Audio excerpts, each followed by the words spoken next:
Happy birthday to you, Shakira. Shakira, ngenda basaba mu seconds. Mwe ndina bayimbi wano muwala wange oyo munyimbilire mwaka imbaka happy birthday. Tutandike bamise Shakira. 1 2 3 go. Happy birthday to you. Happy birthday to you. Happy birthday, dear Shakira. Happy birthday to you. Tabanja, Shakira taina chabanja. Asaba mukama akunjagalire galu wange. Happy birthday to you. Biswanka oli otya? Alisted. Just senyiga bichifuba bye binuma. Ngo wandi tudde n'eri side. So senyiga yakava okunuma. Naye ngo olabye. Njaba steady. Ojja kuba steady. Babuze kama tulaba. Abalabi ba BBS. Nimusanye for bera ko wano gwe mulundi gwa gusose bampita Biswanka. Nga bagwe mulundi gwange nawo okusoso okundaba. Yawo. Erinya Biswanka linya lyo dala oba yeah. The artist. Linya lyange. Gwe Biswanka linya from home. Yeah. Just lili swagarific. Biswanka Derek. Biswanka Derek. Wedirachi. Bavedira ndiga. Biswanka banalubale. Abo bachiyinji bwe batu. Okay. Wotu sangedde tusereti akadde katutambuddeko. Wotu sangedde nga tuli ku ba artists. Nakola oluyimba upcoming artists ngabo wakola oluyimba luno baluyita luno olwetuze nalwo ba upcoming oluyimba baluyita batya oluyimba lwo now rest of my life ontunulemu renjogerako tujja gamba lwe lwakuleeta eri abantu ne bakutegeera bulungi golowooza kiva kuki artist upcoming okuleeta oluyimba ng'ontunulemu nga Vivian bwe yaleeta Haji naye okuzzaako ne wabeerawo Tagali okuzzaako oluyimba olulungi ng'olwo oba olusingawo Jireza tagali. Wali ebibeerawo bye tutamanya ffe abali eno abawagira. Either content abamubuzeemu ndowooza mu ngeri gy'akozemu wakawe ne promotion oluusi. Ne promotion. Ne content asobola okulemesa ne promotion. Ne waliwo ezijja nga tezina na promotion naye nga nnungi ne zikola. Ontunulemu waliwo promotion eryawo. Promotion era yaliwo challenge nakola ku TikTok. Wamu promotinga ku TikTok. Onna ne ku TV. Ne ku TV. Ngokyogera oshitya. Wanga nimba. Kubolimba nawo kitegere. Nenga ebiremesa ndowooza olusi content munayo so okola oluyimba si buli luyimba nti oba olukoze lyrics nti oba zijja nnyumira bulimu. Naye wabaawo ozokola nga mu butuufu ozijje kuli n'ogamba ozevudde. Okay. Kuba kati nze ontunulemu namweva. Nawe owulira wamweva. Namweva. Weevuddemu olulala ng'ontunulemu. Rest of my life. Rest of my life. Lukola bulungi. Lukola bulungi. Lusinze ku ntunulemu. Yeah, actually n'engeri gye lutambuddemu esinga ne ku luli. Really? Okay. Vivian, olowooza kiva ku ki? I think buli omu alina embeera z'atambuliramu. So okunze nga nze ekyo kiri nnomo kisoboka ku buli omu siba upcoming bokka naye n'abayimbi already abaliwo.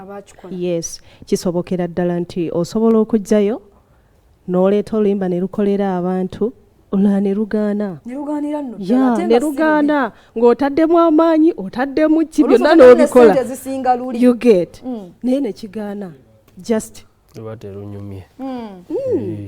N'ate gwe nnyinira oba owulira nga terunyuma bulungi terukwata mu babiro. Waliwo kye bayita okukwata omubabiro. N'omayo ogenda okutola oluyimba nga naawe okiwulira nti lugenda kukola. Ebiseera ebisinga tuba tukisuubira nti lugenda kukola naye kituuka ne lugaana. Olowooza ekyo kiviirako because tulina ba artist be tulaba n'addamu okuleeta oluyimba n'aleeta oluyimba olwagala okufaanagana nga luli. Byebimu ku biviirako ebyo ng'ennyimba okufaanagana. Kisoboka by the way. N'agamba kampite we nayita luli osanga yes. Kisobokera ddala. Okay. Oluyimba bwe lunaba lunafuuka hiti olutegeera Biswanka. Oluwulira. Ne lyrics oziwulira nga mbutuufu za njawulo. Lubaamu uniqueness gy'owulira. Nga uniqueness ogiwulira naawe kennyini. N'emboozi zibeerayo mu studio gye mukolera. Oluwulira. waliwo abamu abajubisa nawe ekiyimba ng'afa kukola ssente ng'ali mu studio n'agamba eyo hit naye ng'akimanyi si hit ayagala omuwa essente naddala nga kifu baproducer gye bali eyo hit naye ng'akimanyi producers ayagala akugemuko ssente naye baproducer balimba lwaki babikola ebintu ebyo naye lugenda ofuluma wayogedde byogezi watontomye ebitonto mbeera bweti naye nga bava mu studio nga bagamba nga lasita akukakasizza ng'amaanyi ge bakuwa maanyi mangi naye omwana agenda okulya agagamba batontomye batutomeza ekyokuba nti waliwo akuwandiikidde weewandikira music wo yaman okay lwakuba nti mu studio nga bumanyi studio tosobola kwewala ideas mu studio mubamubaya lwaki tusaawo kano akagambo osegera naye nga first art asookedde ddala wo onteekawo kano akagambo kali beta kiva kuki omu artist okugendeyo kati tugezana nze ndi artist nezigyewo n'onkolera oluyimba olulungi nelukola bulungi naye ate nesidda nesidda kunkolera luyimba lulala kati nga nze ne vivi nengenda ewuwe kati nga bolaba vivi Liam yamukolera Haji luyimba lulungi ne lukwata kyokka tugenda okulaba tazzeeyo wa Liam oluusi kiyinza okusinziira ku mbeera either ez'omuwandiisi oba gwe bawandiikira kubanga abantu tetufaanaganya mbeera oli asooka okuwandiikira oluyimba nga lulungi kati oluusi enteeseganya ze muba mwateeseganya oba mu nsasula nebigaana n'akuluma yes n'ateekako awo wennyini Palmville Junior School ne Palmville International Preschool ensangi gemasomero motegedde okutwala omwana wo abasomesa balungi ddala ate nga basomesa bano okuva ku pre-primary okutuukira ddala ku kibiina ekyomusanvu basomesa bala n'abalenzi day and boarding ebyokulya ebyensula security byonna biri bulungi abasomesa babatendekera ddala bulungi bakugamba batwalire omwana wo togenda kwejjusa tolitunula walala basangibwawo nsanje okuliraana gombolola okuwandika kugenda ku maaso ku matabi gombi nita ku noti 75 noti 2218 noti 4 oba noti 75 noti 28 ojja kubeeranga obafuna ne banafu aba Trust Primary School basangibwawo Bulenga nabo bakugamba nti bagenda kusomeseza omwana wo ate balina ne computer laboratory ey'omulembe ddala ebitone by'abaana babitwalira ddala mu maaso tebagaana baana kwolesa bitone byabwe buli omu n'amanya ki kyasobola okukola singa aba amaliriza okusoma ki kyasobola okwongerako basomesa okuva ku nursery okutuukira ddala ku P7 ate nga basuza abaana day and boarding okumanya ebisingawo yita ku noti 7 2 noti 3 oba noti 7 noti 1 noti 2 ojja kubeera nga obafuna akadde katuweddeko ngenda kutandika ne mimi